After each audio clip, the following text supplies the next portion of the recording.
Assalamualaikum warahmatullahi wabarakatuh. Untuk kesempatan kali ini, Mimin akan membagikan satu cerita. Seperti apa ceritanya? Mari kita mulai. Pemandangan di lereng perbukitan Seribu, indah sekali pagi itu. Di atas langit biru bersih, disambut awan beranak yang dihembus angin perlahan-lahan. Dari timur ke barat, di kaki gunung sebelah timur, menghampar sawah luas yang tampak menguning, tanda waktu panen yang menggembirakan para petani tidak lama lagi. Sebelah barat tampak hutan yang subur, menghijau, tertutup daun-daun pohon jati yang telah berusia puluhan tahun, membelah hutan jati. Di sebelah tengah melintang sebuah sungai kecil yang dari jauh airnya kelihatan memutih, seperti emas tertimpa cahaya matahari yang sedang naik. Angin berembus sejuk, daun-daun pepohonan bergemerisik halus.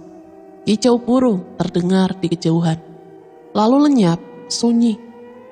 Sesaat kemudian kesunyian itu dipecahkan oleh langkah-langkah kaki berkeresekan menyibak semak belukar, dan sesekali berkeletekan menginjak rantingan pohon yang berserakan di tanah. Dari balik lembarnya daun keladi hutan, sesosok tubuh muncul. Seorang pemuda berusia sekitar 23 tahun, memakai kaos lusuh yang lengannya sengaja dipotong, dan celana hitam sebatas lutut yang telah memudar warnanya. Kepalanya yang berambut hitam panjang sebahu, diikat dengan sehelai sapu tangan berwarna merah. Di tangan kanannya tergenggam sebilah pisau komando yang dipergunakan untuk menguak semak belukar yang menghalangi langkahnya. Sementara di pundaknya sebuah senapan angin laras panjang menempel erat. Bonda nama pemuda itu. Ia biasa berburu binatang seperti burung dan babi hutan. Di samping itu ia juga mencari madu lebah di sepanjang perbukitan Seribu. Dia salah seorang warga desa Jatiwuluh, sebuah desa di kaki bukit tidak jauh dari tempat itu. Mendadak Bondan hentikan langkahnya. Gerakan kedua kakinya berhenti. Caping hidungnya sedikit kembang kempis ketika dia mencoba menarik nafas dalam. Tak ampun, bau yang teramat busuk menusuk indera penciumannya. Bondan meludah ke tanah berulang kali. Telapak tangan kirinya ditekapkan ke hidung. Dia memandang berkeliling. Dari mulutnya lalu terdengar suara mengumpat. Bau busuk apa ini? Belum pernah aku mencium bau sebusuk ini. Buruan belum satu pun aku dapatkan, malah mencium bau. Celaka ini, kata Bondan dalam hati.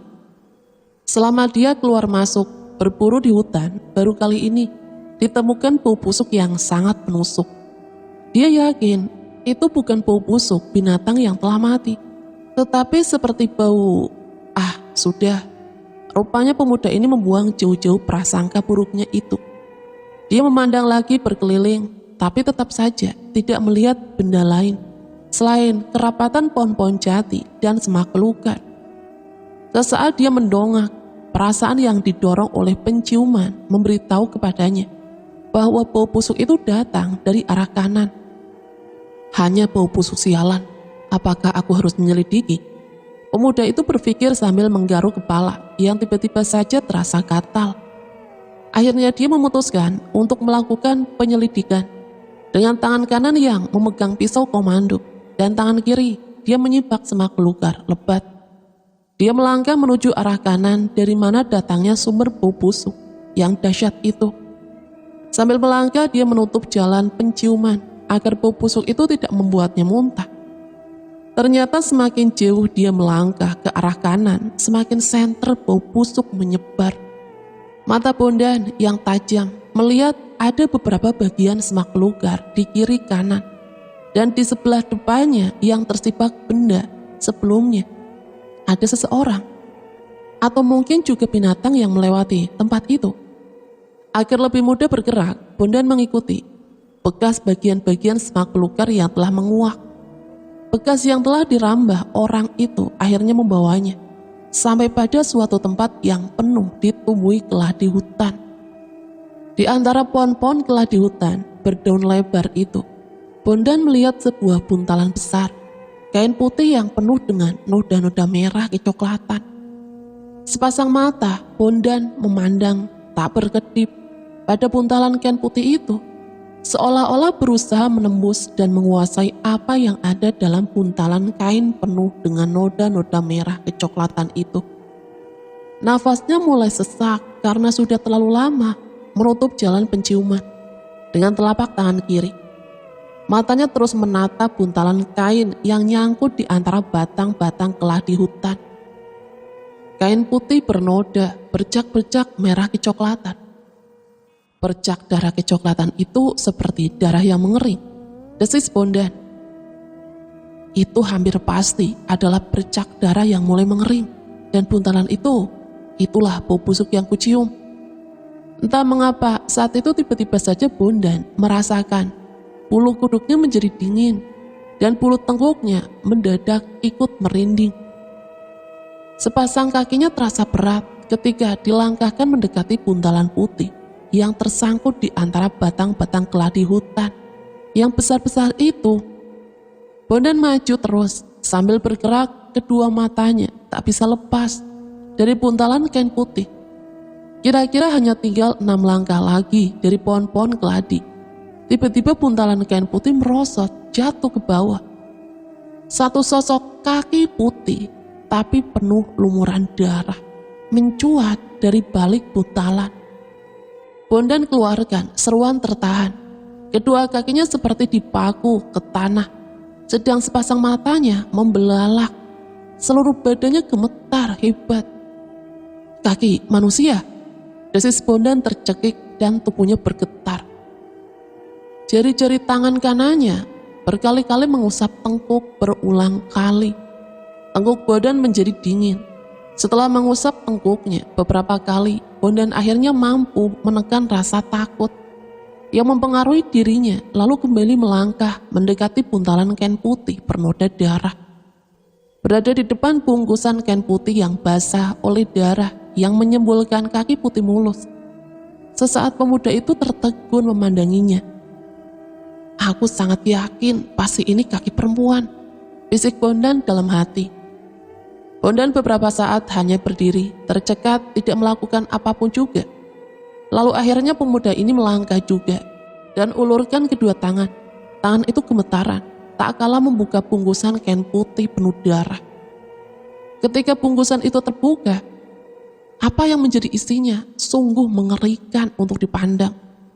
Bondan tersurut mundur dengan mata membelalak dan lutut gemetar, perutnya seperti diaduk-aduk. Pemuda ini kemudian bersandar di sebuah pohon jati dengan wajah pucat pasi. Gusti Allah, hanya ucapan itu yang keluar dari mulut Bondan.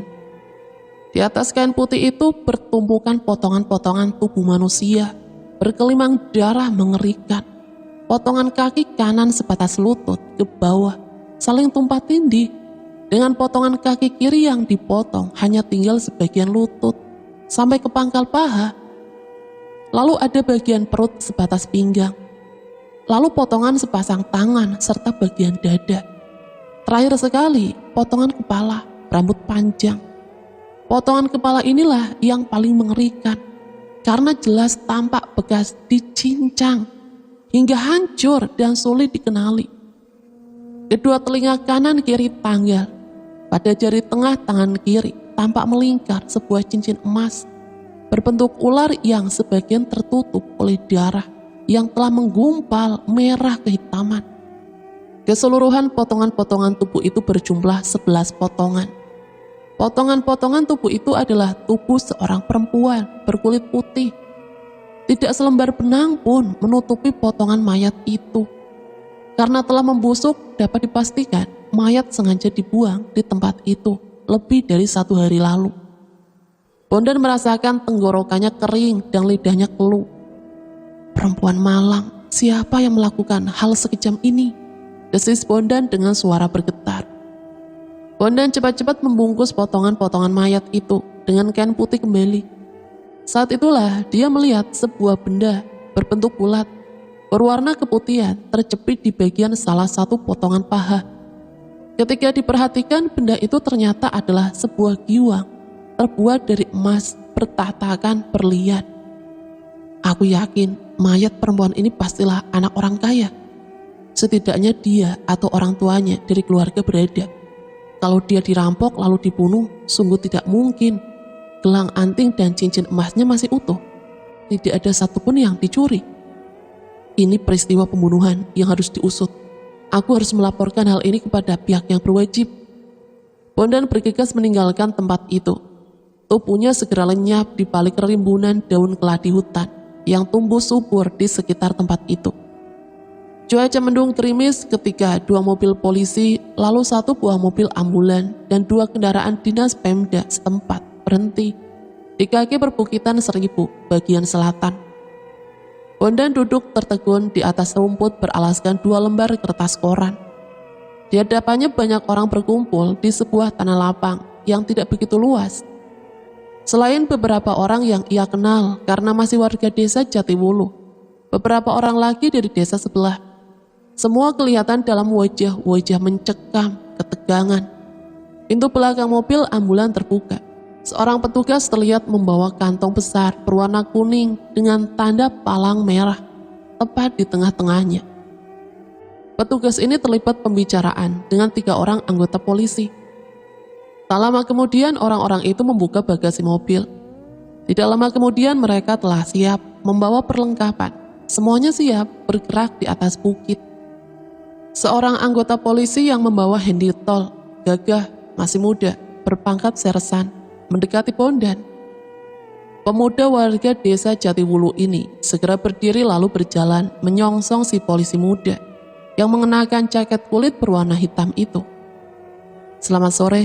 Dengan saudara, polisi itu menghentikan ucapannya. "Bondan, Pak." Bondan menyebutkan nama seraya mengulurkan tangan. Polisi yang masih muda itu menyambut uluran tangan Bondan. "Jatmiko," jawab polisi muda itu dengan mantap. "Sudah siap ya? Sekarang juga saudara tolong tunjukkan kepada kami di mana saudara melihat dan menemukan mayat yang sudah terpotong-potong itu." "Siap, Pak." "Sekarang mari kita naik ke atas bukit itu." Tanpa membuang waktu lagi, Bondan segera beranjak dari tempat berdirinya. Tidak berapa lama kemudian, iring-iringan yang berjumlah 7 orang itu bergerak, perlahan-lahan mendekati bukit. Bondan berjalan paling depan karena bertugas sebagai petunjuk jalan. Matahari dari tadi sudah tidak kelihatan, udara terasa tambah dingin. Bondan yang berjalan paling depan memandang ke langit. Mendung tebal menggantung di mana-mana, menutupi langit. Angin tertiup kencang. "Pak Jatmiko, sepertinya akan turun hujan lebat," kata Bondan. "Man, siapkan tali." Jatmiko berkata pada anak buahnya yang berjalan tepat di belakangnya. Dari kantong pembekalannya, polisi yang bernama Parman itu mengeluarkan seutas tali plastik besar berwarna kuning. 7 orang itu lantas meneruskan perjalanan mendaki perbukitan 1000. Bondan berjalan paling depan, sesekali pemuda ini berjalan setengah jongkok karena medan yang sangat licin. Mereka bergerak beriringan sambil berpegang pada tali kuning. "Pak Jatmiko, apakah tidak lebih baik kita mencari tempat berlindung dulu sekalian beristirahat?" Parman yang berada paling belakang rombongan berseru. Jatmiko memandang ke depan. Saat itu keadaan tambah gelap dan puncak yang hendak mereka tempuh kelihatan menanjak. Sebentar, tiba-tiba Jatmiko menghentikan langkahnya. Bondan yang masih berjalan mau tidak mau ikut berhenti juga. "Jangan-jangan kita nyasar, sepertinya kita hanya berputar-putar saja di tempat ini." Hujan mulai turun. "Jangan khawatir, Pak, kita tidak nyasar. Saya hafal betul bukit ini. Setiap hari saya mencari makan di sini. Jangan terlalu lama berhenti di sini. Tempat mayat terpotong itu hanya tinggal sedikit lagi dari sini." "Semua lanjutkan perjalanan ke atas, cepat!" teriak Jatmiko. Ke-7 orang itu dengan berpegangan pada tali kuning segera melanjutkan perjalanan, bergerak kembali ke atas bukit. Di langit kilat sambung menyambung dan guntur menggelegar hampir tak berkeputusan. Sesaat kemudian bau busuk senter mulai tercium mengusik rongga hidung. Beberapa orang terlihat menekan hidung dan sesekali meludah ke tanah. "Kita sudah semakin dekat dengan lokasi mayat itu, Pak Jatmiko." Bondan setengah berteriak, berusaha bersaing dengan gemuruh hujan deras yang mulai mengguyur bumi. Bondan menyipak rimbunan daun keladi hutan, diikuti oleh keenam orang yang masih berjalan di belakangnya. Sampailah di tempat di mana bungkusan putih itu masih tetap berada di tempatnya. Bungkusan itu basah tersiram air hujan. Cairan merah kehitaman merembas keluar dari kain tersebut. Terbawa air hujan yang mengguyur, bau busuk tercium sangat kuat. Untuk beberapa saat Bondan dan keenam orang di hadapannya itu saling berpandangan. Lalu terdengar suara pekik seseorang warga desa yang turut serta ke atas. Ketika orang itu kaget melihat kaki berlumuran darah yang tersembul keluar dari buntalan kain putih. Parman mendekati Jatmiko yang masih berdiri, tertegun melihat pemandangan di depannya. Pak Jatmiko, kita harus bergerak cepat sebelum malam semakin larut. Mau tidak mau, malam ini juga kita harus turun. Parman, Marwan, dan kau Kurdi, tolong lekas masukkan buntalan kain itu ke dalam kantong mayat. Ketiga polisi ini sesaat saling pandang, namun akhirnya melangkah juga dan ulurkan kedua tangan, mengambil bungkusan kain putih berdarah. Bungkusan itu kemudian dimasukkan ke dalam kantong plastik berwarna kuning. Beberapa orang tidak tahan karena perutnya semakin berbalik-balik, dan dari mulutnya terdengar suara mau muntah berulang kali. Menjelang jam 8 malam, di lereng terbawah pegunungan Barisan Seribu, kelihatan nyala lampu-lampu senter dan cahaya terang lampu-lampu Petromax. Lalu di radio ada permintaan agar ambulan disiap-siagakan. Para warga desa yang sedari tadi sore masih menunggu di kaki bukit sontak berdiri, dengan mata tidak putus-putusnya memandang ke arah kaki pegunungan Seribu di kejauhan. Rombongan itu akhirnya sampai di kaki bukit. Para penduduk desa segera berdiri dan menyongsong kedatangan ketujuh orang yang telah menuruni bukit. Para petugas bertindak cepat. Mereka lalu masuk ke dalam mobil ambulan, begitu juga Jatmiko dan anak buahnya segera masuk ke mobil masing-masing. Semua orang kecewa. Sesaat setelah mobil ambulan meninggalkan tempat itu dengan kawalan 2 mobil polisi. Ketika Jatmiko keluar dari rumah sakit di Wonosari, banyak warga dari berbagai media telah menunggu. Ini satu hal yang tidak diduganya.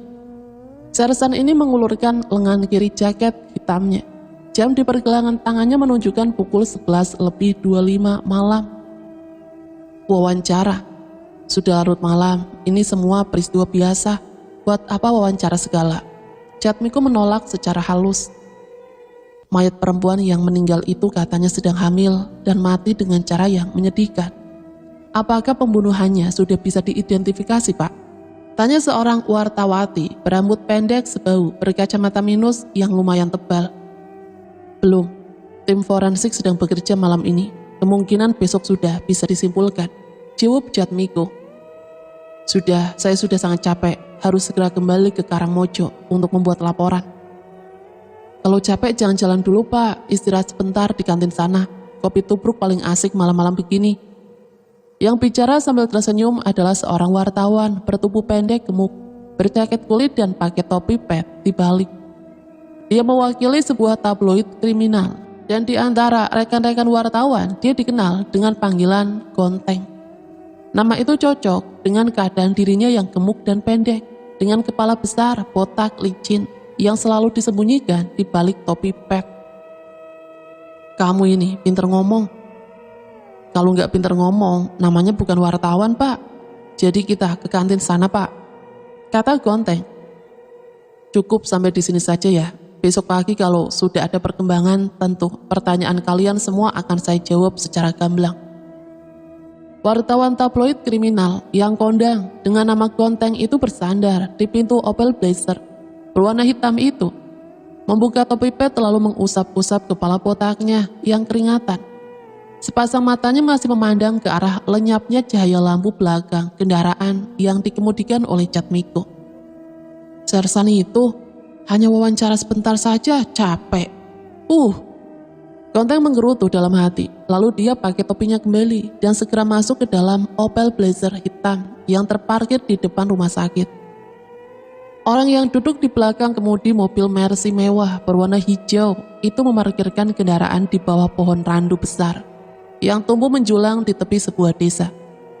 Cukup lama mobil itu berhenti di situ. Sepertinya pengemudinya sedang menunggu seseorang. Dari balik kaca depan mobil yang berwarna pekat, tampak paras orang itu sangat gusar. Beberapa kali terdengar menarik nafas panjang, sembari memukul-mukul setir dengan jari telunjuk dan jari tengahnya secara bergantian.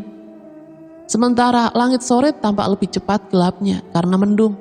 Sebentar lagi tentu turun hujan lebat. Sebuah koran tergeletak di jok sebelahnya.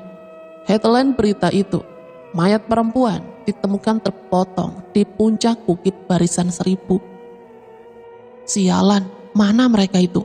Sudah hampir 1 jam lebih aku di sini, tapi orang-orang itu belum juga terlihat batang hidungnya. Orang di dalam mobil itu memaki dalam hati. Tidak berapa lama semak belukar di ujung kanan jalan tersibak, dan 2 orang lelaki bertubuh kurus mengenakan pakaian hitam muncul. Sebuah kain sarung berwarna merah melilit di masing-masing pinggang mereka. Kedua mata orang itu dicelalatkan, menyapu pandangan di sekitarnya. Nampaknya takut jika ada orang yang melihat. Kami datang. Salah seorang dari keduanya cepat menjawab sembari mengetuk pelan kaca samping. Mengapa kalian lama sekali? Orang di dalam mobil membentak tanpa sedikit pun keluar dari mobil. Maaf, kami berdua tadi ketiduran di rumah. Semalaman kami tidak bisa tidur setelah melaksanakan tugas yang diberikan oleh Tuan. Ingat, dalam pembicaraan jangan sekali-kali menyebut namaku. Orang di dalam mobil itu membentak, galak. Kami mengerti, jawab orang yang bernama Rais.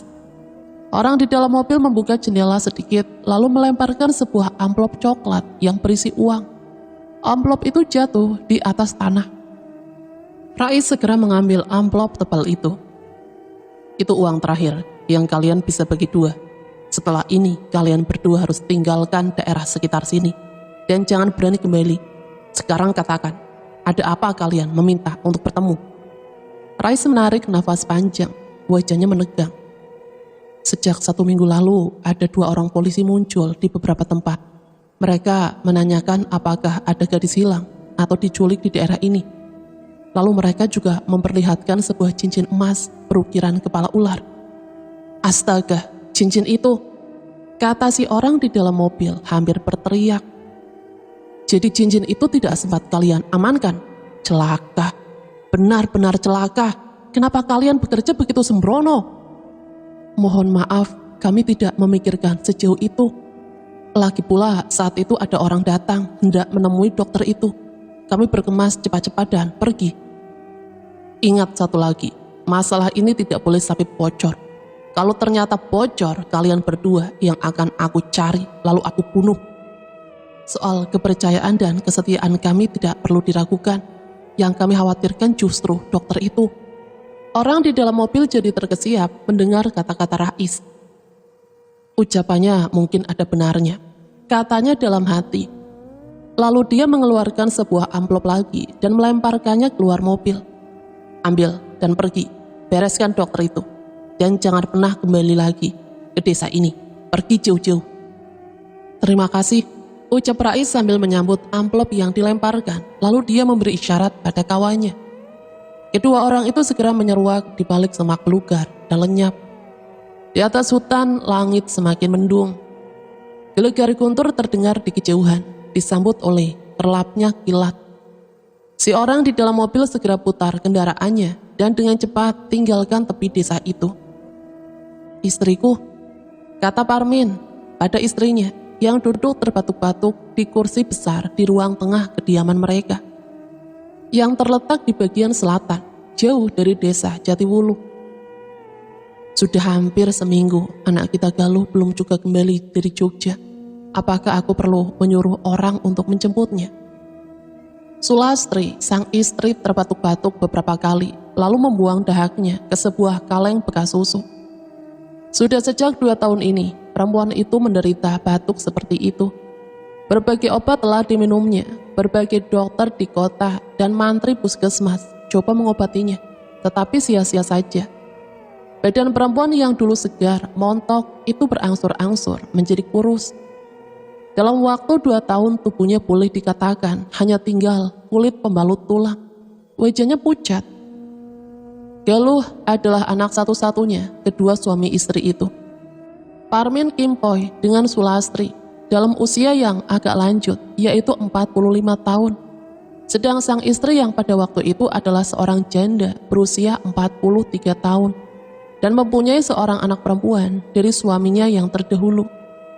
Di usia Parmin yang hampir 40, maka anak tirinya yaitu Galuh telah menjadi seorang gadis yang mewarisi kecantikan dan kemolekan tubuh ibunya di masa muda.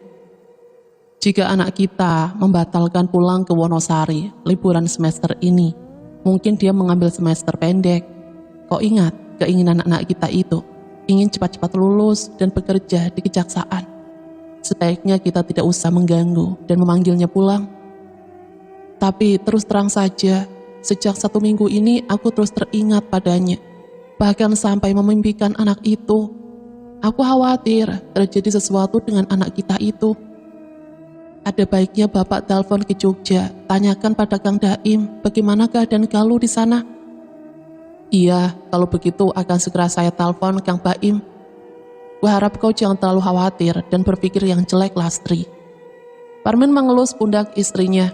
Sesaat kemudian Parmin berdiri. Dia melangkah ke samping ke arah ruang depan. Dihampirinya sebuah pesawat telepon yang berada di atas meja perukiran. Sesaat tegak seperti termenung di situ, sebelum akhirnya diraihnya gagang telepon. Jari tangan kanannya setengah gemetar, memijit beberapa nomor yang ada di badan telepon. Sulastri yang tiba-tiba menyusul segera duduk di samping meja telepon. Tidak berapa lama terdengar sahutan dari seberang telepon. Halo, terdengar suara lelaki rada serak dan berat. Saya Parmin Kang dari Wonosari. Oh iya, ada apa Dek Parmin? Hanya sekedar bertanya kabar, bagaimana keluarga di Jogja? Terdengar suara tertawa, lalu disambut dengan jawaban. Baik-baik saja di sini, bagaimana dengan keluarga di Wonosari? Baik juga Kang. Oh iya Kang, saya mau tanya, Galuh apakah ada di situ? Karena 3 hari yang lalu katanya liburan semester akan pulang. Hanya saja sudah seminggu lebih anak itu tidak pulang-pulang juga. Orang di seberang telepon terdiam. Sesaat kemudian, maaf Dek Parmin, Galuh telah mohon diri dari kos 3 hari yang lalu. Sesuai keterangannya, dia berkata akan langsung pulang. Apakah dia belum sampai? Parmin menarik nafas panjang lalu saling pandang dengan istrinya. Jelas ada bayangan rasa khawatir pada wajah perempuan yang pucat dan sakit-sakitan itu. Saya takut sesuatu terjadi dengannya, kata Sulastri dengan air mata langsung saja meluncur ke pipinya yang cekung. Jangan-jangan ada orang jahat yang melakukan sesuatu terhadapnya, menculiknya, menyekapnya di satu tempat. Selama Galuh berada di kos, apakah jenengan melihat ada kelainan-kelainan pada diri anak kami itu? Maksud di Parmin? Balik bertanya Kang Daim dari seberang telepon. Maksud saya, mungkin sebagai induk semangnya, Galuh lebih terbuka terhadap jenengan daripada kami. Mungkin ada sesuatu yang menjadi unek-uneknya atau yang menggelisahkannya. Misal, siapa tahu dia sedang ada masalah di kampus atau sedang marah dengan kekasihnya yang bernama Johan itu. Sahut Parmin pula. Tidak tampak tanda-tanda apa-apa di Parmin. Juga tidak pernah dia mengatakan suatu ganjalan pada saya. Kalau begitu kemana perginya anak itu? Tanya Parmin seraya memandang pada istrinya yang tengah mengusap air mata. Kita harus mencari tahu di mana dia berada, Pak, ucap Lastri. Tentu saja aku akan memerintahkan para bawahanku bahwa aku sendiri yang akan turun tangan. Dan Kang Daim, aku minta kau juga melakukan pencarian. Ini memang menjadi tanggung jawab saya, Dek Parmin, sahut Kang Daim. Matur suwun, kita lanjutkan nanti Kang. Tolong beri kabar jika Kang Daim mendengarkan berita tentang Galuh. Terdengar sambungan telepon terputus. Parmin meletakkan gagang telepon di tempatnya semula. Dihampiri istrinya yang masih menangis bercucuran air mata. Dipeluk perempuan yang telah 30 tahun dinikahinya itu. Suasana menjadi sunyi, hanya sesekali terdengar isak tangis Sulastri yang tenggelam dalam pelukan Parmin suaminya. Malam itu sehabis hujan mengguyur kota Yogyakarta, sehingga jalanan menjadi licin. Terlihat di beberapa ruas jalanan protokol terjadi kemacetan, terutama di pusat kota dan seputaran Malioboro. BMW berwarna hijau itu merambat pelan, membelah kota Jogja di bagian selatan, yang bisa dibilang relatif sepi. Hanya sesekali terlihat kendaraan yang lewat. Seorang lelaki yang masih muda duduk di belakang kemudi mobil itu. Ia kemudian mengarahkan mobilnya berbelok kiri ke arah tengah kota. Dengan menyusuri ring road, di hadapan jalan tidak macet. Saat memasuki ring road, di depan jalan terlihat antrian kendaraan mengular panjang. Si pengemudi BMW itu segera menurunkan kaca jendela samping. Kepalanya lalu terjulur keluar, berusaha mencari tahu penyebab dari kemacetan itu. Karena tidak biasanya ring road macet sepanjang itu. Dari beberapa pembicaraan yang didengarnya, penyebab itu adalah kecelakaan.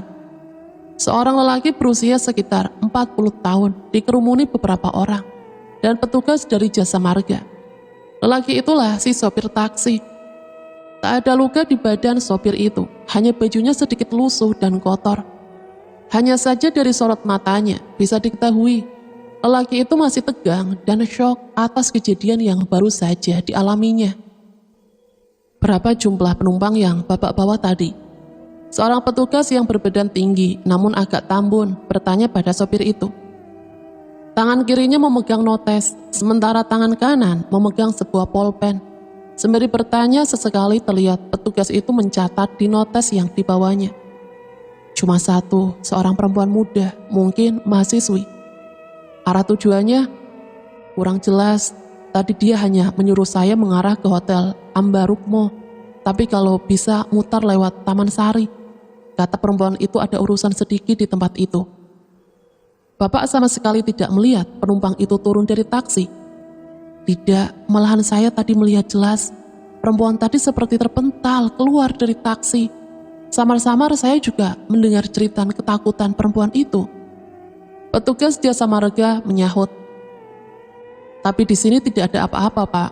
Kalau memang penumpang itu terluka karena benturan itu, sudah pasti ada bekas atau ceceran darah. Makanya saya sendiri juga bingung, Pak. Coba periksa lebih teliti lagi. Kalau tidak ada di dalam taksi yang ringsek itu, mungkin terpental keluar mobil dan jatuh di semak-semak. Bisik lelaki pengemudi BMW tadi yang diam-diam turun dari mobil dan mendekat ke arah tempat kejadian perkara. Salah seorang petugas jasa marga menoleh ke arah lelaki itu. Ada sedikit rasa tidak suka dari sorot kedua matanya. Sebaiknya Anda jangan terlalu dekat di TKP dan jangan ikut campur.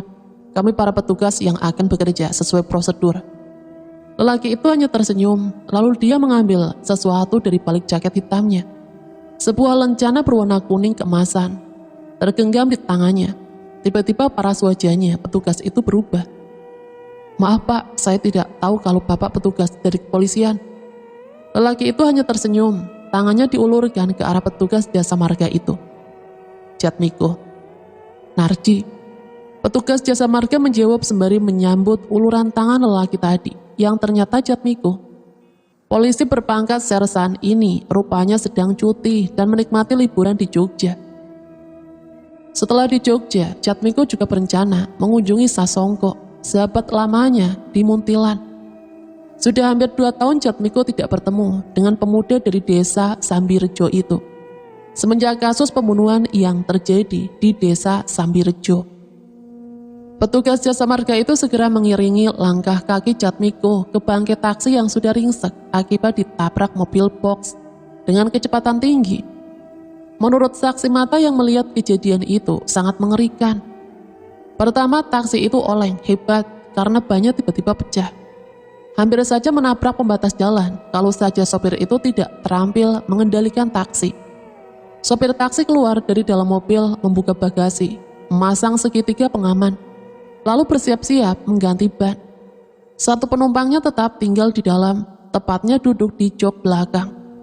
Belum sempat ban yang telah pecah itu dikendorkan bautnya, sebuah mobil box meluncur dengan kecepatan penuh. Sepertinya rem mobil itu blong. Sopir kehilangan kendali. Melihat mobil itu meluncur dengan sangat cepat dan akan segera menghantam taksinya dari belakang.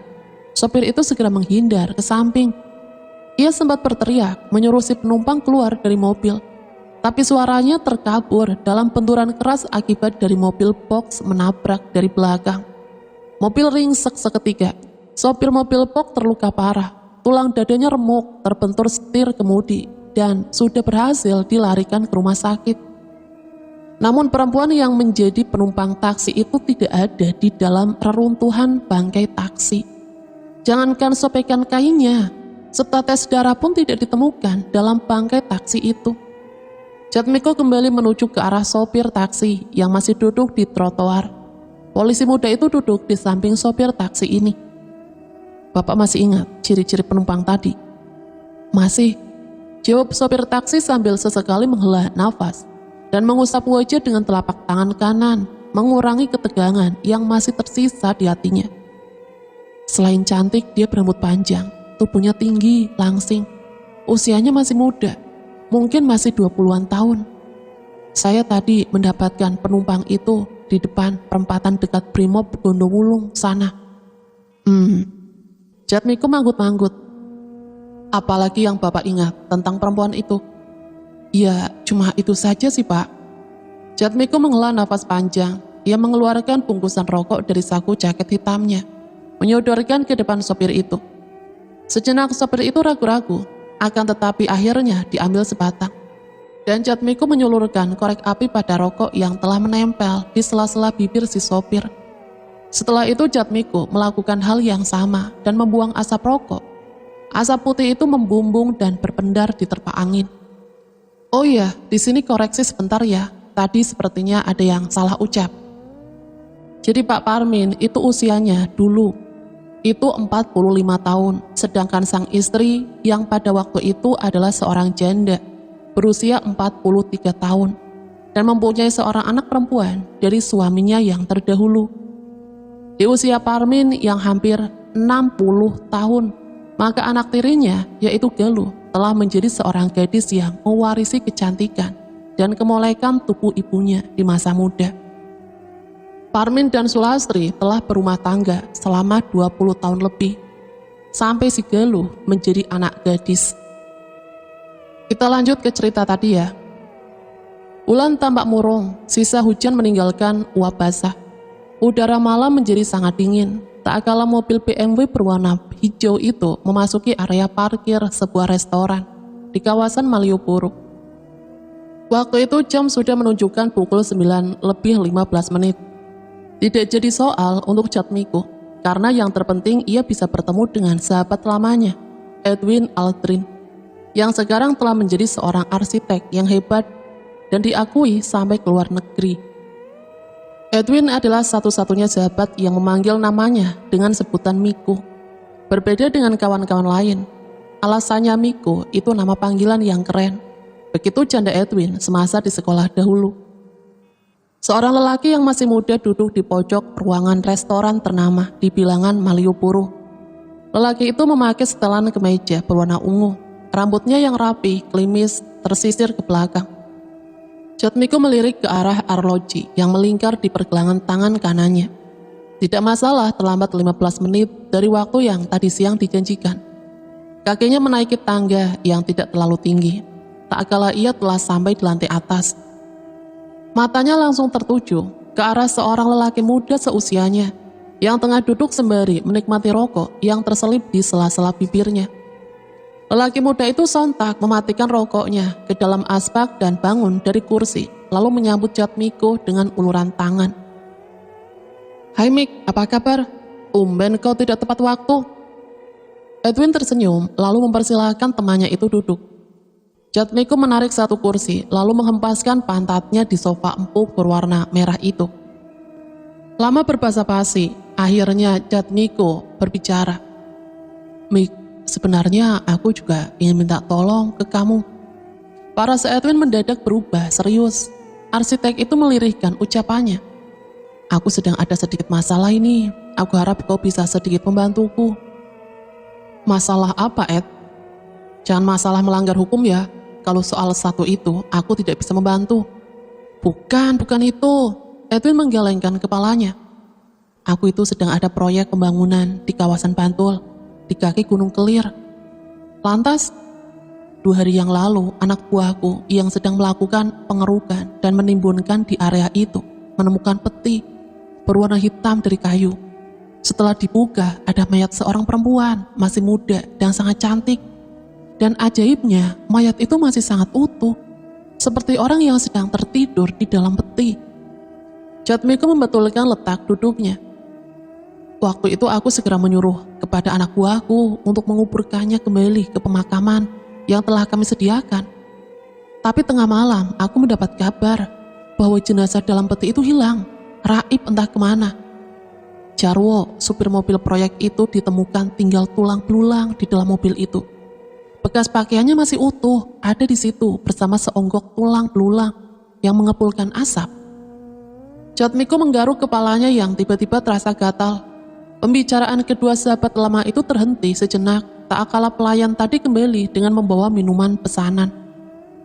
Maaf, pesanan makanannya akan menyusul sebentar lagi. Pelayan itu berbicara dengan sopan. Edwin hanya mengangguk dan tersenyum. Jatmiko meraih segelas es teh yang masih penuh di atas meja, lalu meminumnya perlahan. Mendengar cerita dari sahabatnya itu, mendadak tenggorokannya terasa kering dan pahit. Apakah ada pihak lain yang berminat dengan jenazah itu? Menurutmu bagaimana, Mik? Entahlah, tapi aku rasa yang tertarik banyak, termasuk kau juga pastinya. Edwin tertawa, malu. Ya, mungkin karena aku lelaki normal, jadi aku terkagum pada sosok itu. Cuma dia kan menjadi mayat. Apa iya aku berhubungan dengan mayat? Otakku ini masih normal juga. Lantas apa yang bisa aku lakukan untuk membantumu? Selidiki kasus ini, lacak juga kemana raibnya jenazah itu. Jatmiko menarik nafas panjang. Kau sudah laporkan kasus ini ke polisi? Kalau sudah, suruh aku menyelidiki secara pribadi. Jelas tidak bisa. Aku terikat dengan statusku yang harus melakukan penyidikan setelah ada laporan atau aduan.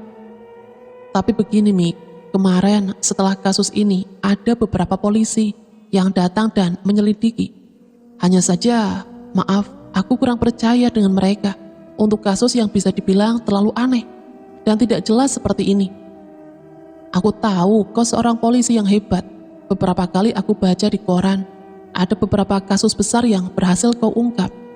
Kasus pembunuhan wanita terpotong di perbatasan Wonosari itu salah satunya. Baiklah, aku akan coba menghubungi seseorang kawanku di Polda Jogja agar lebih intensif menangani kasus ini. Aku menduga, tapi ini mungkin dugaan gila atau tidak masuk akal. Oh, apakah dugaanmu itu? Edwin seperti menahan sesuatu yang tiba-tiba mencemaskan hatinya. Tatapan matanya seolah-olah mengundang sejuta pertanyaan.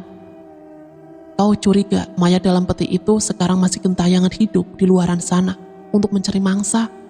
Bukan tidak mungkin jenazah itu berasal dari masa lampau yang di masa sekarang ini bangkit kembali. Mungkin Edwin akan tertawa terbahak-bahak jika saja yang bicara seperti itu bukan Jatmiko. Lelaki muda itu mukanya berubah tegang dan sedikit memucat.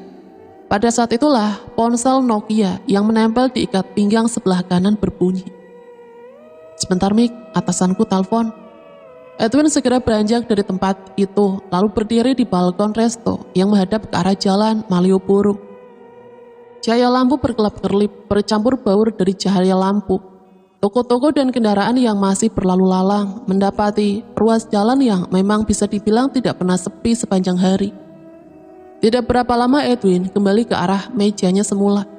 Jatmiko masih duduk di atas kursinya sambil sesekali menyuapkan gudeg dan nasi ke dalam mulut. Paras wajah Edwin terlihat berat, tak kalah berkata, "Maaf Mik, sebenarnya aku masih ingin berbicara panjang lebar padamu. Mendadak atasanku telepon untuk segera menemuinya berkaitan dengan proyek di Bantul itu." "Tidak apa-apa, terima kasih atas makan malamnya. Jangan lupa Mik, selidiki kasus ini dengan tuntas." Jatmiko tersenyum. Tidak menunggu lama, Edwin segera berlalu meninggalkan tempat itu, diiringi dengan pandangan Jatmiko yang masih duduk di kursi, sampai punggung temannya itu lenyap di bawah tangga. Parmin sambil melangkah mondar-mandir di ruang tengah, sebuah pipa dari gading berwarna kekuningan terselip di sudut bibirnya. Sesekali lelaki itu melayangkan pandangannya keluar melalui jendela yang terbuka. Sementara istrinya, Sulastri, duduk merendah di atas kursi. Sesekali perempuan itu batuk-batuk, mukanya terlihat sangat pucat. Bagaimana dengan kabar ditemukannya mayat seorang perempuan di hutan jati perbatasan Wonosari dan Wonogiri beberapa waktu lalu? Bertanya Sulastri sembari meletakkan hasil rendaan di atas meja. Sebenarnya terlalu jauh kalau kita menghubungkan lenyapnya Galuh dengan mayat itu. Tapi bukankah saya sudah meminta Pak Ane mengirimkan Supri ke sana untuk menyelidiki dan mencari tahu apakah Supri sudah kembali? Sudah, jenazah itu disimpan di ruangan rumah sakit Wonosari karena sampai detik ini belum ketemu dengan keluarganya. Kalau begitu Supri itu pasti mengenali jenazah tersebut, ujar Sulastri. Parmin menggeleng. Wajah mayat itu tidak dapat dikenali lagi, hancur seperti bekas dicincang. Lalu Parmin tidak meneruskan kata-katanya. Lalu apa Pak Ne? Parmin menggelengkan kepala. Aku tak mau mengatakannya padamu, terlalu mengerikan. Mengerikan? Apanya yang mengerikan? Kau harus mengatakannya padaku Pak Ne. Menurut Supri, mayat itu telah dibantai secara keji, dipotong-potong menjadi 11 bagian. Gusti Allah, siapa yang membuat sekejam itu? Desis Sulastri. Dia terdiam beberapa saat, lalu tiba-tiba saja muncul keinginan itu dalam hatinya. Pak Ne, kita harus berangkat ke sana. Kita harus melihat sendiri mayat terpotong-potong itu. Jangan-jangan. Suara Sulastri tercekik putus. Tubuhnya terduduk di tepi ranjang. Wajahnya menunjukkan rasa ngeri. Namun kemudian tampak ada air mata yang meleleh di kedua pipinya. Kau berada dalam keadaan tidak sehat seperti ini, mau ke Wonosari. Jangan mencari penyakit baru, Bune, ujar Parmin. Aku masih kuat untuk ke Wonosari. Jangankan Wonosari, ke ujung dunia pun akan kudatangi demi mencari kejelasan mengenai diri anak kita. Jika kau memang ingin mengetahui mayat siapa yang ditemukan di hutan jati itu, biar aku dan Kang Daim saja yang pergi ke sana. Tidak, Pak Ne, aku harus ikut. Parmin menghela nafas dalam, akhirnya berkata, jika itu maumu, baiklah, aku akan menyuruh Supri untuk bersiap-siap. Mungkin Kang Daim akan kuajak serta. Lalu Parmin keluar dari kamar. Jatmiko, Marwan, Parman, dan beberapa perawat bersama-sama berdiri ketika rombongan dari Wonogiri itu sampai di depan lobi rumah sakit. Rombongan itu terdiri dari Parmin, lalu istrinya, Sulastri, yang mengenakan baju ringkas dan celana panjang berwarna hitam, serta induk semang Galuh semasa kuliah di Jogja, yaitu Kang Daim. Setelah saling memberi salam dan saling menghormat, Jatmiko langsung berkata, beberapa hari lalu anak buah saya melaporkan bahwa sopir Pak Parmin telah datang kemari untuk melihat mayat yang ditemukan di hutan jati itu. Menurut sopir itu, Pak Parmin telah kehilangan putri yang bernama Galuh. Apakah betul begitu? Parmin menganggukkan kepalanya. Sebelum dia menjawab, istrinya mendahului bicara. Kami ingin melihat mayat itu. Saya tidak berani menolak, tapi apakah ibu mempunyai keberanian melihatnya? Lain dari itu, apakah Pak Parmin memperbolehkannya? Apakah jenazah itu ada di dalam rumah sakit ini? Tanya Parmin pula. Saya akan mengantarkan ke ruangan penyimpanan jenazah, kata Jatmiko sembari tersenyum ramah. Mari sama-sama ikut saya ke dalam. Habis berkata begitu, Jatmiko masuk ke dalam, diikuti oleh Parmin dan Sulastri. Sebelumnya diam-diam Jatmiko memperhatikan wajah satu persatu wajah orang-orang yang ada di depan lobi rumah sakit itu. Wajah Parmin tampak kaku, membesi. Di sebelahnya istrinya kelihatan pucat. Urat-urat lehernya menyembul dan bibir bawahnya tampak digigit untuk dapat menahan tekanan batin. Menunggu dengan segala ketabahan, Kang Daim sementara itu berdiri di ujung kiri luar lobi rumah sakit sambil menghisap sebatang rokok. Tampaknya dia juga tegang, tapi mata Jatmiko yang tajam melihat bagaimana jari-jari yang menjepit rokok itu gemetaran. Sesampainya di kamar mayat, seorang penjaga tampak mengangguk hormat seraya membuka pintu berwarna putih berteralis berwarna perak itu. Jatmiko melangkah masuk. Parmin dan Sulastri masih berdiri terpaku di ambang. Jatmiko menghentikan langkahnya, lalu dia berpaling pada Parmin dan berkata, Pak Parmin dan Ibu silahkan masuk untuk menyaksikan sendiri. Parmin berpaling pada istrinya. Perempuan itu memandang tak berkedip ke arah beberapa peti tersusun rapi di dalam ruangan. Lalu dengan segala ketegaran, tapi dada berdebar keras, perempuan itu melangkah, masuk. Suaminya mengikuti. Setelah memandangi wajah-wajah di depannya satu persatu, Jatmiko kemudian membungkuk. Perlahan-lahan penutup peti kayu itu dibukanya. Begitu penutup peti terbuka dan isinya terpampang jelas, seruan-seruan tak tertahan keluar dari beberapa mulut. Parmin tersurut mundur hampir 2 langkah. Lain halnya Sulastri, perempuan itu tampak tegak tanpa berkedip. Namun sesaat kemudian dia mengeluarkan pekik kecil, lalu melosot jatuh duduk di langkah, nyaris pingsan. Suaminya buru-buru menolong, menyandarkannya ke dinding. "Kau tak apa-apa, Bune?" tanya Parmin. Sang istri berusaha menjawab, tapi tak ada suara yang keluar. Akhirnya dia hanya menggeleng-gelengkan kepala saja. Masih sambil memegangi istrinya, Parmin kembali memandang ke arah peti. Lalu tiba-tiba saja dia berkata setengah berteriak, "Dia bukan Galuh, bukan putriku." "Apakah jenengan sudah yakin betul, Pak Parmin?" jawab Jatmiko. "Pasti sekali, pasti sekali." Tiba-tiba istri Parmin yang tadi kelihatan seperti mau pingsan bangkit berdiri. Dia memandang ke dalam peti di mana terletak potongan kepala dan bagian-bagian tubuh lainnya. "Anakku, anakku!" jerit perempuan itu lalu menutup mukanya dengan kedua tangan. "Itu anakku, itu Galuh." Lalu perempuan itu menangis keras sekali. "Bune, tenang, hentikan tangisanmu. Itu bukan anak kita, Bune. Percayalah." "Tidak, tidak, itu memang Galuh. Ada tai lalat di telapak kaki kanannya. Itu anak kita, Pak, anak kita." Parmin mengguncang tubuh istrinya dengan keras. "Bune, mayat itu bukan anak kita." Sulastri tidak menjawab. Suara tangisannya semakin keras. Parmin berpaling pada Kang Daim yang telah menyusul ke dalam ruang penyimpanan jenazah. "Siapkan mobil, kita kembali ke Wonogiri saat ini juga," perintah Parmin. Belum Kang Baim bergerak melangkah, Jatmiko mengerut sesuatu dari dalam saku bajunya, mengeluarkan sebuah benda, lalu dia mendekati istri Parmin. Seraya mengacungkan benda itu, dia bertanya, "Ibu, apakah jenengan mengenali anting-anting ini?" Sulastri menurunkan kedua tangannya yang menutupi muka, matanya membelalak melihat anting-anting emas di tangan Jatmiko. Suaranya bergetar ketika berkata, Itu anting-anting Galuh. Apakah jenengan juga mengenali gelang ini?" Jatmiko bertanya lagi sembari memperlihatkan gelang emas perukiran kepala ular yang berada di genggaman tangan kirinya. Sulastri terpekik. "Cincin itu, cincin emas kepala ular, itu juga milik putriku. Aku yang menyuruh membuat pada seorang pengrajin di kota gede. Dari mana? Katakan dari mana Pak Polisi mendapatkan perhiasan itu?" "Anting ini saya temukan dalam kain putih pembungkus mayat ketika ditemukan di puncak bukit," jawab Jatmiko. "Dan cincin emas dan anting-anting ini sengaja saya ambil dari jenazah setelah sampai di sini."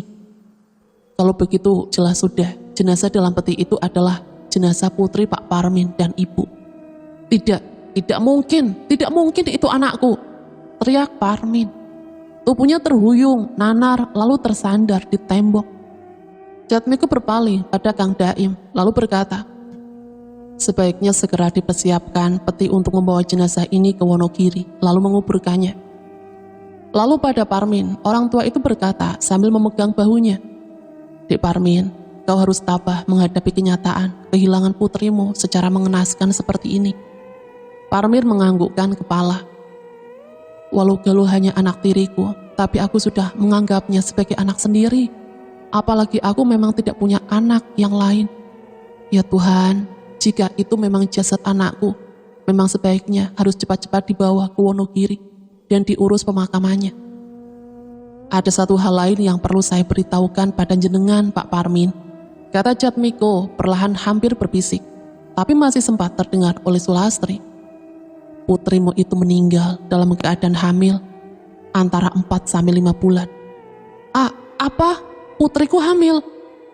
Sepasang mata Parmin membeliak. Dia berpaling pada istrinya. Justru saat itu Sulastri yang sudah sempat mendengar keterangan Jatmiko langsung menjerit keras.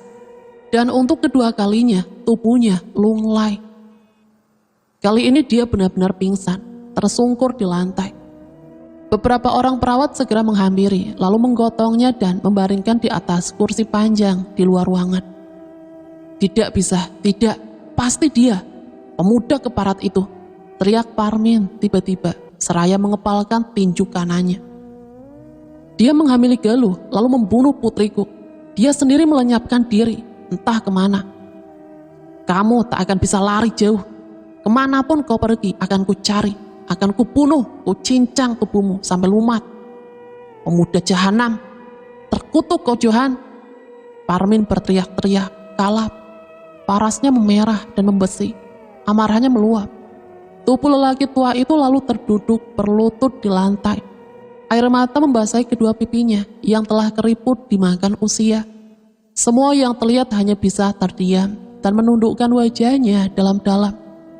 Jatmiko berjalan menghampiri Parmin yang masih terduduk lemah, bersandar pada tembok. Bapak tidak usah terlalu risau jika memang pemuda bernama Johan itu dicurigai sebagai pelakunya. Sekarang juga akan saya perintahkan beberapa anak buah saya untuk mencari pemuda itu. Parmin hanya mengangguk pelan, parasnya yang murung terlihat jelas kesedihan di sana.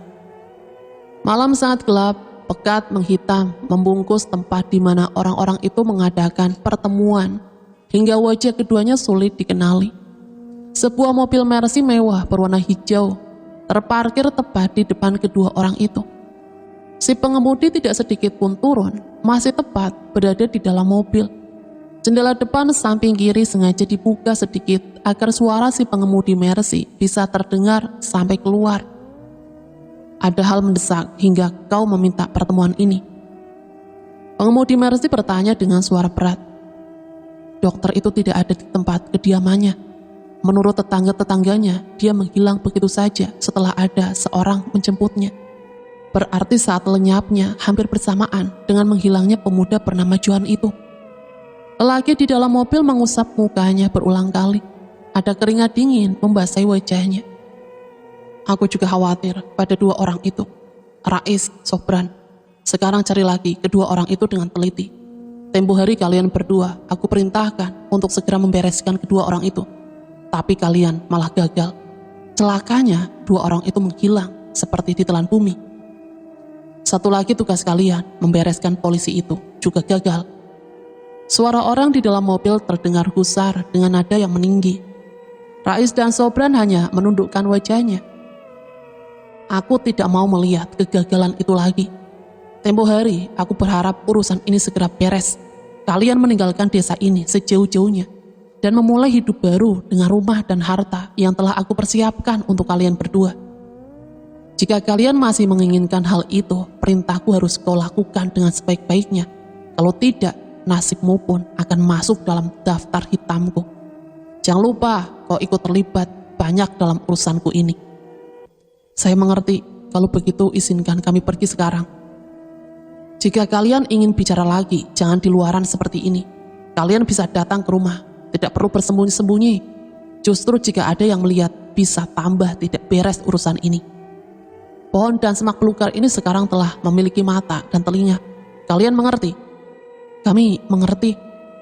Dua orang itu menjawab serempak. Kalian boleh pergi sekarang. Kedua orang itu bergerak meninggalkan tempat itu. Bayangan tubuhnya segera lenyap di kegelapan malam. Terdengar suara mesin mobil dihidupkan. Mobil Mercy itu memutar agak jauh di depan sana, lalu kembali lagi, meluncur ke arah semula saat kemudian mobil itu berlalu. Setelah mobil itu berlalu, sesosok tubuh bangkit dan keluar dari persembunyian di balik pohon asem yang tumbang dan ditutupi oleh rimbunya semak belukar. Sesosok tubuh itu memperhatikan mobil tadi itu yang sekarang tengah membelok ke sebuah tikungan tajam. Lampu belakangnya menyala merah lebih terang karena injakan pedal rem dan plat nomornya. Sialan, orang itu cukup cerdas juga. Plat nomornya sengaja ditutup menggunakan kertas berwarna hitam. Tapi aku ingat jenis mobil itu. Tidak banyak yang punya mobil mewah seperti itu. Aku sangat kagum dengan Pak Jatmiko. Nalurinya tidak pernah salah. Memang awal bencana ini bersumber dari desa ini. Orang itu tersenyum sambil menggeleng-gelengkan kepalanya. Rupanya setelah kejadian ular kobra masuk di dalam mobil. Jatmiko yang masih curiga memerintahkan Marwan untuk kembali ke desa Pandak seorang diri. Menyusup ke desa itu untuk menghimpun keterangan. Malam semakin larut, tak kalah mata Marwan yang tajam melihat sekelebat dua orang yang berjalan. Berjingkat-jingkat berjalan ke arah tepi desa yang sepi dan gelap karena penuh pohon besar dan semak belukar. Berhati-hati polisi itu menguntit dua orang yang mencurigakan itu. Dan kemudian dua orang itu berhenti tepat di depan sebuah mobil yang terparkir dalam kegelapan malam. Tanpa membuang waktu, Marwan bersembunyi di balik pohon yang tumbang. Jaraknya tidak terlalu jauh, hanya sekitar 15 langkah dari pertemuan orang-orang itu. Lelaki itu bercerita dengan muka tegang. Beberapa kali terlihat dia menggigit bibir. Kalimat-kalimat yang keluar dari bibirnya terdengar sesekali terbata-bata dan gemetaran. Setelah meraih segelas air putih yang ada di depannya, lelaki tua itu melanjutkan perkataannya lagi. Jatmiko dengan seksama menyimak setiap perkataan dari lelaki itu yang diketahui bernama Supri. Jatmiko dan Parman terlonjak dari tempat duduknya. Marwan yang tengah menghisap rokok juga kaget. Akibatnya ia terbatuk. Rokoknya terjatuh ke pangkuan, menimbulkan percikan api pada celana jeans yang dikenakan. Cepat-cepat ia tepiskan puntung rokok menyala itu. Tentu saja orang itu kalang kabut. Dari orang itu mereka kemudian mendapatkan keterangan yang mengejutkan. Sebagai pembantu di tempat kediaman Juragan Parmin, saya diam-diam mengetahui adanya hubungan gelap antara Juragan dengan anak tirinya, Galuh. Ketika gadis itu hamil, Juragan menjadi bingung dan sangat ketakutan. Tunggu dulu, Marwan memotong. Tidak masuk akal kalau Galuh mau melayani ayah tirinya itu. Secara wajar memang begitu, tapi Juragan telah mencokoki anak tirinya itu dengan semacam obat perangsang. Supri menjelaskan, supir tua itu lalu melanjutkan. Dengan diiming-imingi sejumlah uang dan beberapa petak sawah, celakanya pemilik kos itu yang bernama Daim mau menolong Juragan yang sedang kesulitan itu. Daim membawa Mbak Galuh ke dokter untuk menggugurkan janinnya. Dokter itu dipaksa agar menggugurkan kandungan Mbak Galuh, tapi gagal karena kandungan sudah besar dan janinnya sudah kuat. Mbak Galuh meninggal dunia waktu kandungannya digugurkan. Ketika hal itu dikabarkan pada Juragan, Juragan menjadi tambah ketakutan. Akhirnya Juragan datang sendiri ke rumah dokter itu pada tengah malam. Kami diperintahkan ikut. Di situ, di rumah dokter Jundi, mayat Mbak Galuh kemudian dipotong-potong.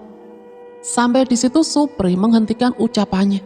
Wajahnya terlihat muram, semacam ada perasaan yang sangat bersalah di diri lelaki tua itu.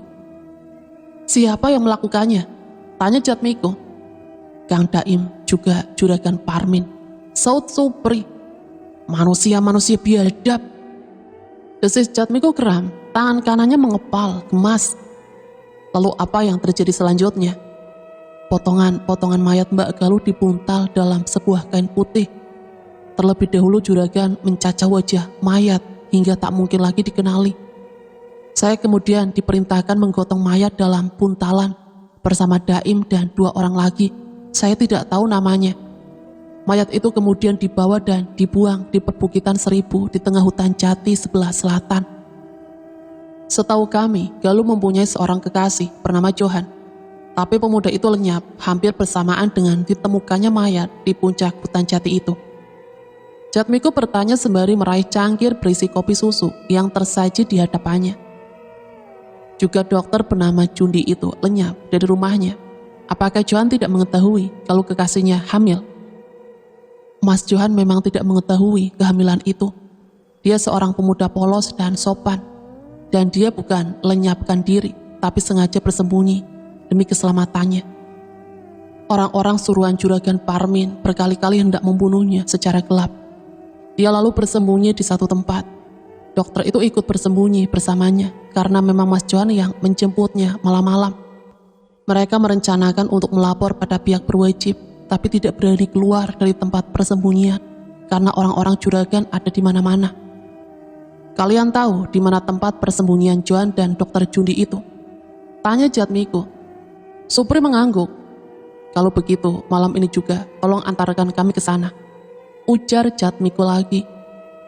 Tapi sebelumnya tolong perintahkan kepada beberapa orang segera lakukan penangkapan kepada orang yang bernama Daim. Aku yakin dia masih ada di sini, belum pulang ke Jogja. Siap, Pak. Marwan berdiri lalu beranjak dari tempat duduknya. Tidak berapa lama terlihat ia berbicara dengan beberapa polisi yang ada di Serambi. Malam sudah turun ketika Supri membawa Jatmiko, Parman, dan Marwan di tempat persembunyian Johan serta Dr. Jundi. Tempat itu ialah sebuah rumah papan jati yang terletak dalam rimba belantara. Merupakan rumah kecil tempat orang beristirahat pada siang hari atau menginap pada malam hari ketika melakukan pemburuan. Dan rumah ini adalah milik mendiang Lurah Dadap yang merupakan kakek dari Johan. Tampaknya kita keduluan orang, bisik Jatmiko kepada kedua anak buahnya dari balik semak belukar sambil menunjuk pada sebuah mobil Mercy mewah yang terparkir di bawah pohon akasia. Di bagian lain, di sebuah belakang rumah papan, kelihatan pula satu mobil Toyota berwarna hitam. Parman tiba-tiba berbisik, Mercy hijau itu yang aku lihat malam itu. Meski tidak begitu jelas saat itu, tapi saya yakin mobil itu mobil yang sama. Supri yang sedari tadi hanya diam, diliputi ketegangan. Dengan suara bergetar dia berkata, mobil itu milik juragan Parmin, dan mobil itu juga jarang dipergunakan. Bahkan saya yang telah lama jadi sopir pribadinya, tidak sedikit pun diizinkan untuk membawa mobil itu. Juragan selalu mengendarinya sendiri. Bagus, kalau baik itu ada di sini, berarti semua urusan bisa dibikin tuntas, ujar Jatmiko geram. Perkataannya hanya sampai di sini saja. Tak kalah dari dalam rumah papan, tiba-tiba terdengar suara pekikan lelaki. Itu teriakan Dr. Jundi. Supri memberitahu yang mengenali suara dokter itu. Lalu menyusul suara bentakan. Juragan keparat, apa dosa dokter itu? Maka kau hendak membunuhnya. Apa kau tidak puas hanya dengan membunuh anak tirimu yang kau rusak kehormatannya itu? Manusia iblis, kau boleh bunuh aku, tapi lepaskan dokter itu. Itu suara Mas Johan, Supri yang berbisik. Lalu terdengar suara bentakan juragan Parman. Soal kematianmu, tak usah kau risaukan anak muda. Aku memang tak pernah suka padamu. Kau saksikan dulu bagaimana aku membunuh dokter tidak berguna ini. Bagianmu kelak menyusul beberapa saat lagi. Tanpa pikir panjang lagi, saat itu juga Jatmiko, Marwan, dan Parman langsung melompat keluar dari balik semak belukar. Sebuah revolver telah tergenggam di tangan masing-masing, sementara Supri masih bersembunyi di balik semak-semak gemetaran. Air hangat tampak merembas keluar dari balik celananya. Dengan kaki kirinya, Jatmiko menendang pintu papan hingga hancur berantakan, lalu diikuti oleh kedua anak buahnya. Mereka bertiga masuk ke dalam rumah yang diterangi sebuah lampu minyak itu. Di lantai rumah tampak tergeletak seorang lelaki parubaya dengan rambut berwarna kelabu yang membeliak dan gemetaran sekujur tubuhnya karena ketakutan. Di depannya, juragan Parmin tengah menodongkan sebuah pistol ke arah pelipis dokter parubaya itu. Di salah satu sudut, seorang pemuda dalam babak belur tersandar di dinding tanpa bisa bergerak.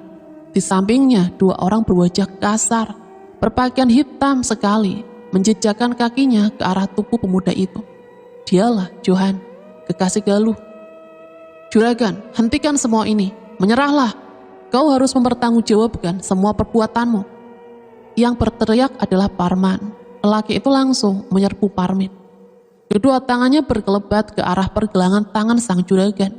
Berharap dengan memukulnya, maka pistol itu akan jatuh ke lantai. Ketika pintu rumah hancur berantakan, dan 3 orang lelaki memakai jaket hitam, serta berbadan tegap berkelebat masuk, sambil menodongkan senjata. Dan pada saat Parman berteriak, juragan itu langsung memutar tubuh. Pistol yang tadi hendak ditembakkan ke kepala Jundi, kini diarahkan kepada Parman.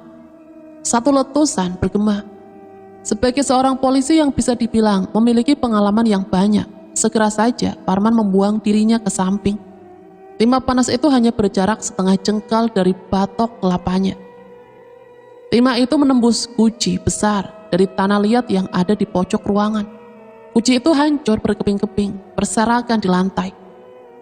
Melihat anak buahnya terancam bahaya, dengan cepat Jatmiko menendang dengan keras ke arah sambungan siku Juragan Parmin. Lelaki itu terdengar melolong kesakitan.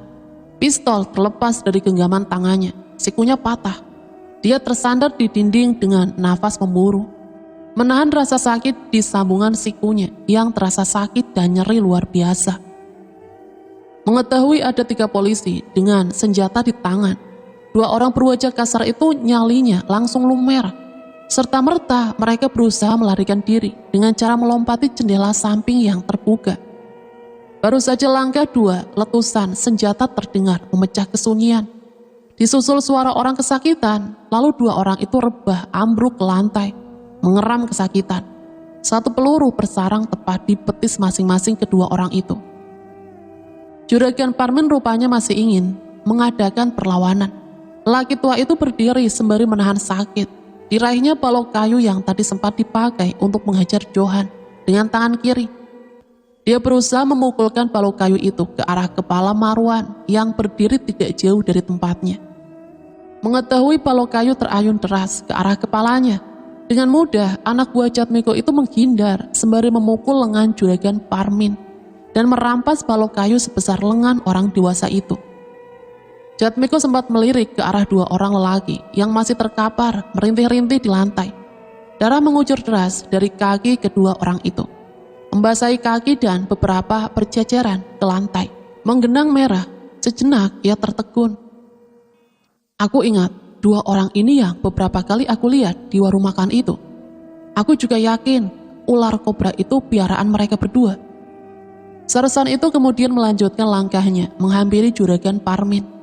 Saat itu selain menderita cedera pada kedua lengannya dan kesakitan akibat pukulan, Juragan Parmin memang sudah pasrah karena sadar tak bisa berkelit lagi.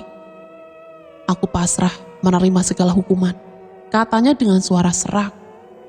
Terbayang di pelupuk matanya saat-saat dia membacok, memotongi tubuh anak tirinya itu. Juragan Parmin menutup wajahnya dengan 2 telapak tangan, lalu menangis sesegukan. Bersusah payah dengan sedikit terhuyung dan menahan sakit, Johan mendekati ketiga polisi itu. Setelah dekat, pemuda itu berulang kali mengucapkan terima kasih. Mari kita tinggalkan tempat ini. Parman, Marwan, tolong bergol ketiga orang itu. Aku akan meminta pertolongan ke polsek terdekat. Johan, kau siap untuk bersaksi di pengadilan kelak? Siap Pak Polisi. Pemuda itu tersenyum. Tiba-tiba di ambang pintu, Supri berjalan tergopoh-gopoh. Bagian bawah celananya hampir ke lutut, tampak basah kuyup. Semua orang yang melihat hal itu tidak dapat menahan tertawanya. Cerita selesai sampai di sini ya. Semoga cerita ini bisa menemani hari-hari teman-teman semua ya. Sampai di sini saya pamit undur diri, mohon maaf apabila banyak salah kata.